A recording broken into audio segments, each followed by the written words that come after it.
Original video content, তবুও YouTube থেকে ভিডিওগুলো ব্লক করে দিল। কপিরাইট ক্লেমও এসেছিল অনেকগুলো, লাস্ট পর্যন্ত ভিডিওগুলো ডিলিট করতে হলো, নইলে হয়তো স্ট্রাইকও আসতে পারতো। এর আগে আমার একটা চ্যানেল, তোমরা হয়তো প্রথম ভিডিওগুলো যদি দেখে থাকো তাহলে নিশ্চয়ই জেনেছো যে আমার আরও একটা চ্যানেল ছিল, মোটামুটি 50,000 বা 45,000 সাবস্ক্রাইবার ছিল সেই চ্যানেলটাতে, কিন্তু এই কপিরাইট স্ট্রাইকের জন্য ইউটিউব থেকে চ্যানেলটা ডিলিট করতে হয়েছে। আমি চাই না যে আবার এই এত পরিশ্রমের ফল আমার নষ্ট হোক। ওয়েডিং ভিডিওগুলো কেন ইউটিউব থেকে ব্লক করে দিল, আর ব্লক করে দেওয়ার পর কপিরাইট স্ট্রাইক যাতে না আসে সেই জন্য তোমরা কি করবে সবকিছুই এই ভিডিওতে আলোচনা করব। তোমাদেরকে আগের একটা ভিডিওতে বলেছিলাম যে ওয়েডিং অ্যালবাম তোমাদের সাথে শেয়ার করব, তার পাশাপাশি ছোট্ট একটা হেয়ার টিপস যেটা সত্যি খুব হেল্পফুল হয়েছে, স্পেশালি প্রেগনেন্সি টাইমে উইদাউট কোনো কেমিক্যাল। তাহলে আজকের এই ছোট্ট ভিডিওটা শুরু করলাম। তোমরা সকলে কেমন আছো? আশা করছি ভালো আছো এবং সুস্থ আছো। কিছুদিন ধরেই চলছিল বিগ বিলিয়ন ডে সেল, হয়তো আজকে ভিডিওটা আপলোড করব, আজকে সেটা লাস্ট ডে। এবার তেমন কিছু তো ফ্লিপকার্ট থেকে অর্ডার দেওয়া হয়নি, তবে আমার খুব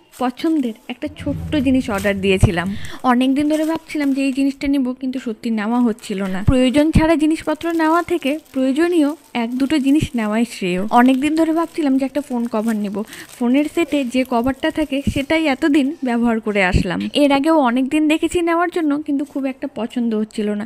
আর হোয়াইট কালার যে প্লাস্টিক কভারগুলো থাকে সেগুলো ইউজ করতে করতে একেবারে কালার চেঞ্জ হয়ে যায়, ইয়েলো হয়ে যায়, তখন একেবারে দেখতে খারাপ লাগে। ওগুলোর মধ্যেই অনেক রকমের কভার পাওয়া যায়, প্রিন্টেড কভারগুলোও থাকে, কিন্তু সেগুলোও ইউজ করতে করতে কালার নষ্ট হয়ে যায়। কিন্তু এই কভারটা সত্যি খুব ভালো, ডিজাইনটাও খুব ইউনিক লাগলো। ছোট্ট একটা মিররও আছে, দেখো, আর কি সুন্দর স্ট্যান্ড করে ফোনটাকে দাঁড় করানো যায়, সেই জন্যই আমি স্পেশালি এই কভারটা বেশি নিলাম। কভারের ম্যাটেরিয়ালটা সিলিকন থাকার জন্য অনেক দিন ইউজ করার পরেও এটা কিন্তু নোংরা বা ডিসকালার হয় না। এরকমই একটা কভার মায়ের ফোনটাতে আছে, সেই মোটামুটি 1 থেকে 2 বছর প্রায় ইউজ করতে চলেছে, কিন্তু এখনো কভারের গ্লেজটা নষ্ট হয়নি। কোয়ালিটিটা সত্যি খুব ভালো এসে, সেলের সময় অর্ডার দিয়েছিলাম, প্রাইস পড়েছিল 300 টাকার মতো। আমার তো খুব পছন্দ হয়েছে জিনিসটা, তোমাদের কেমন লাগলো কমেন্টে বলো। আজকে তোমাদের সাথে একটা ছোট্ট হেয়ার টিপ শেয়ার করবো, যেটা আমি নিজেই ব্যবহার করে অনেক উপকার পেয়েছি। 1 থেকে 1.5 মাস আগে পর্যন্ত আমার প্রচণ্ড হেয়ার ফল হচ্ছিল, চুলে হাত দেওয়াই যাচ্ছিল না। এই সময় কেমিক্যাল ইউজ করায় এমনিতেই অ্যাভয়েড করি। মোটামুটি 2 মাস থেকে অ্যালোভেরার সাথে জ্যাসমিনের এই তেলটা মিশিয়ে রেগুলার ইউজ করতে শুরু করি। ব্যবহার করতে করতে দেখো অ্যালোভেরার জেলটা পুরো শেষও হয়ে গেছে, আর সেটা ব্যবহার করে এখন আমার চুল পড়া একেবারেই বন্ধ হয়ে গেছে। এটা কোনো পেড প্রমোশনাল ভিডিও নয়, আমি নিজে ব্যবহার করে ভালো ফল পেয়েছি বলে তোমাদের সাথে শেয়ার করলাম। এমনিতেও আমি 1 গাদা তেল দিয়ে অয়েল ম্যাসাজ করি না, অল্প অল্প তেল আর অল্প অল্প অ্যালোভেরা জেল মিশিয়ে প্রত্যেক দিন মোটামুটি 2 থেকে 3 দিন চুলে দেওয়ার পর তারপরে হেয়ার ওয়াশ করে নিই। আগে তো হেয়ার ওয়াশ করে সিরাম দিতাম, এখন সিরামের বদলে কাঁচা চুলেই অ্যালোভেরা জেল দিই। সত্যি কথা বলতে এতগুলো প্রোডাক্ট ইউজ করেছি এতদিনে, কিন্তু এরকম রেজাল্ট আমি কোনোদিনও পাইনি। তোমরাও কন্টিনিউ 2 থেকে 3 মাস ব্যবহার করে দেখো, নিজেরাই কমেন্টে এসে বলবে। খুব একটা বেশি পরিমাণে অ্যালোভেরা জেলটাও লাগে না, আর খুব একটা বেশি পরিমাণে তেলটাও লাগে না। চুলের অ্যাকর্ডিং পরিমাণটা নিতে হবে, যাতে খুব একটা কমও না হয় আর খুব একটা বেশিও না হয়। দুটোকে হাতের মধ্যে ভালোভাবে মিক্সড করে নেব, সেটার জন্য আলাদা কোনো জিনিসের প্রয়োজন পড়বে না। অনেক ভিডিওগুলোতে দেখি এই সময় কেমিক্যাল প্রোডাক্টগুলো ইউজ করতে বারণ করে, তাই আমিও যতটা পারি অ্যাভয়েড করার চেষ্টা করি। একদিন হঠাৎ করেই হেয়ার ওয়াশ করে মনে হলো যে সিরামের বদলে অ্যালোভেরা জেল দিলে তো সেটা তো কোনো কেমিক্যাল প্রোডাক্ট নয়। দেওয়ার পর দেখলাম সিরাম থেকে অ্যালোভেরা জেলটা বেশ ভালো কাজ করেছে, তবে বেশি দিলে একটু আঠালো আঠালো ফিল আসে। তারপরে ভাবলাম এমনিতে তো চুলের জন্য তেল ব্যবহার করেই থাকি, রোজ রাতে অল্প অল্প করে সেই তেলের সাথেও একটু একটু করে তো মেশানো যেতেই পারে। এভাবে রোজ রাতে অল্প অল্প করে অয়েলিং করতে শুরু করলাম, আর সপ্তাহে 2 বার হেয়ার ওয়াশ করে নিই। মোটামুটি 2 মাসের মতো কন্টিনিউ করছি, আর দেখো ছোট ছোট হেয়ার গ্রোথও হয়েছে, চুলটা ন্যাচারালি ব্ল্যাকও হয়েছে কোনো কালার ছাড়া, আর একটু গ্রোথও হয়েছে আগের তুলনায়। সকালের ব্রেকফাস্টটা তো আমার মেডিসিন আর ড্রাই ফ্রুটস দিয়েই শুরু হয়। তারপরে ভাবলাম তোমাদের সাথে অনেকদিন ধরে ওয়েডিং অ্যালবামটা শেয়ার করব, কিন্তু সেটাও আর হচ্ছিল না, তাই আজকে নিয়ে বসলাম।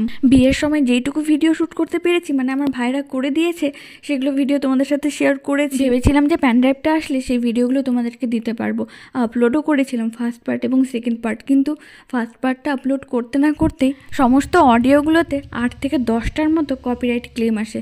তাও ভাবলাম যে কিছুদিন যাক, অডিওটা মিউট করে ভিডিওটা রেখে দিব, তারপরে সেকেন্ড পার্টটা আপলোড করলাম। সেকেন্ড পার্টটাতেও কপিরাইট ক্লেম আসলো, তার সাথে ভিডিওটা ইউটিউব থেকে ব্লক করে দিল। সঙ্গে সঙ্গে ইউটিউব থেকে 3-4টা মেলও আসলো, যদি আমি এই ভিডিওগুলো ডিলিট বা রিমুভ না করি তাহলেও কপিরাইট স্ট্রাইকও আসতে পারে। কিন্তু আমি এটা বুঝতে পারলাম না, নিজস্ব ভিডিও কন্টেন্ট তবু তবুও কেন ইউটিউব ভিডিওটা ব্লক করে দিল। অডিওর জন্য কপিরাইট ক্লেম আসলো সেটা তো বুঝলাম, তাই ভাবলাম অযথা রিস্ক নিয়ে লাভ নাই, নইলে এই চ্যানেলটাও আমার আগের চ্যানেলটার মতো ডিলিট হয়ে যাবে। 2-3 বছর পরিশ্রম করার পর যখন চ্যানেলটা গ্রো করতে শুরু করলো, ভিউজও আসতে লাগলো ভালো এবং সাবস্ক্রাইবারও হাজারে হাজারে অ্যাড হতো, তখনই সেই চ্যানেলটাতে কপিরাইট স্ট্রাইক চলে আসলো। আর কপিরাইট স্ট্রাইক আসলে কিন্তু প্লে বাটনও আসে না, মানে কপিরাইট স্ট্রাইক আসার 1 বছর পার হওয়ার পরই প্লে বাটনের জন্য অ্যাপ্লাই করা যাবে। আগের চ্যানেলটা তো আমার নিজস্ব কন্টেন্ট ছিল না, তাই ভাবলাম এতটা পরিশ্রম করে যখন এটাতে আগাতে পেরেছি, অবশ্যই ব্লগ চ্যানেল খুললে বা ব্লগ ভিডিও বা নিজস্ব ভিডিও দিলে এটাও কোনো না কোনো দিন অবশ্যই গ্রো করবে। আগে ভিডিওগুলোতে আমি ব্যাকগ্রাউন্ড মিউজিকও অ্যাড করতাম ইউটিউব লাইব্রেরি থেকে, কিন্তু অনেক সময় এই ভিডিওগুলোই যখন ফেসবুক পেজে আপলোড করি সেটাতেও মনিটাইজেশন অফের অপশান আসে। ফেসবুকের নোটিফিকেশান দিয়ে দেয় যে মিউজিকগুলো মিউট করে দিবে, মানে সম্পূর্ণ অডিওটাই। অডিও ছাড়া ভিডিওগুলো কেমনই লাগে দেখতে বলো। তাই আর ভিডিওর মধ্যে ব্যাকগ্রাউন্ড মিউজিকও ব্যবহার করি না। আর ওই দুটো ভিডিও ব্লক করার পরে আমি সেই জন্যই ভিডিওগুলো ডিলিট করে দিয়েছি। অ্যালবামের প্রথমে তোমরা প্রি ওয়েডিংয়ের ফটোশ্যুট দেখলে, তারপরে গায়ে হলুদ, আশীর্বাদ, এই সমস্ত পর্ব কিছুটা ছিল।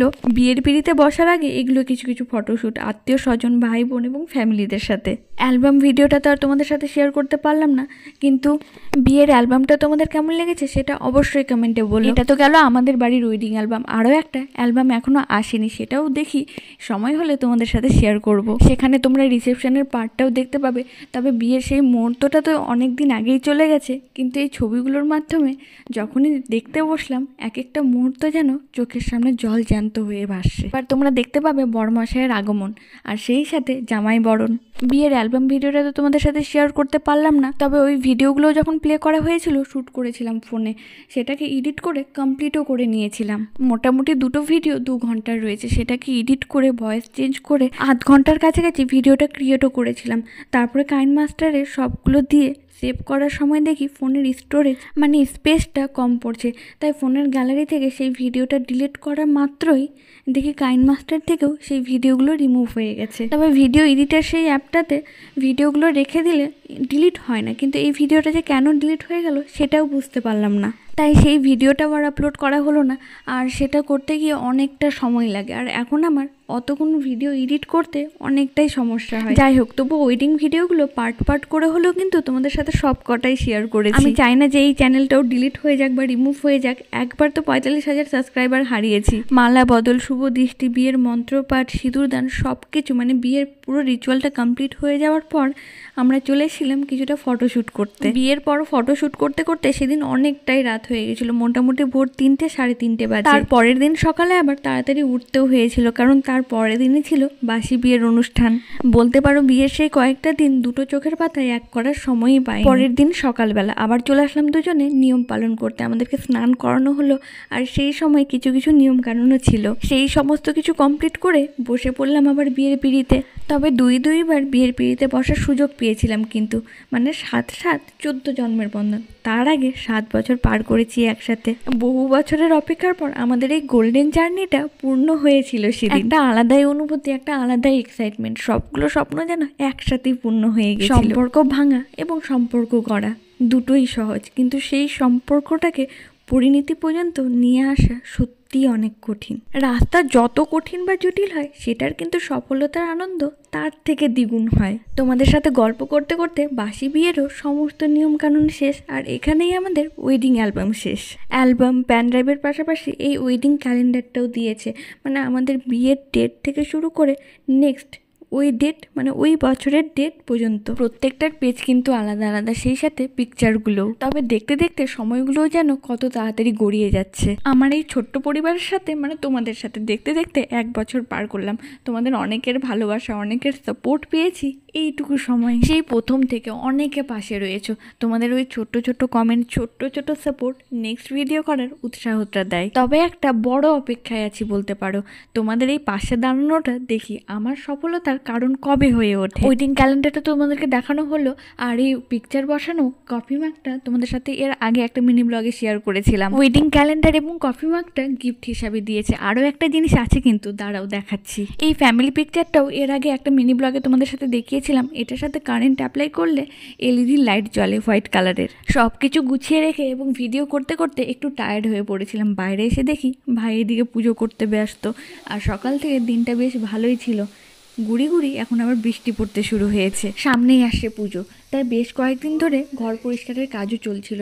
এর আগের বছর তোমাদের সাথে সেই ভিডিওগুলো শেয়ার করেছিলাম, কিন্তু সরি এবার আর পারছি না। এর আগের বছর 3-4টা ভিডিও দিয়েছিলাম শপিং কালেকশনের উপরে, তবে সেটাও এবার করতে পারবো না, কিন্তু শপিং কালেকশন সেটা তো দেখাতে পারবো তোমাদেরকে। নেক্সট ভিডিওগুলোতে একটু একটু করে পেয়ে যাবে। আর যেহেতু বাড়িতে কাজ চলছে তাই রান্না করতেও মায়ের একটু দেরি হচ্ছে। খাওয়া দাওয়া করে কিছুক্ষণের জন্য শুয়ে পড়েছিলাম। ছোট ছোট আরও কিছু কেনাকাটা ছিল, তাই মা বাবা বেরিয়েছে একটু কেনাকাটা করতে, আর একটু কাজও ছিল। তাহলে চলো তোমাদেরকে দেখায় যে কি শপিং করা হয়েছে। যেহেতু ঘর পরিষ্কারের কাজই চলছে তাই জল পাস করার এই জিনিসটা নেওয়া হয়েছে, তার সাথে ল্যাকমির এই সানস্ক্রিনটা। তবে আরও কিছু ছোট ছোট কেনাকাটা ছিল।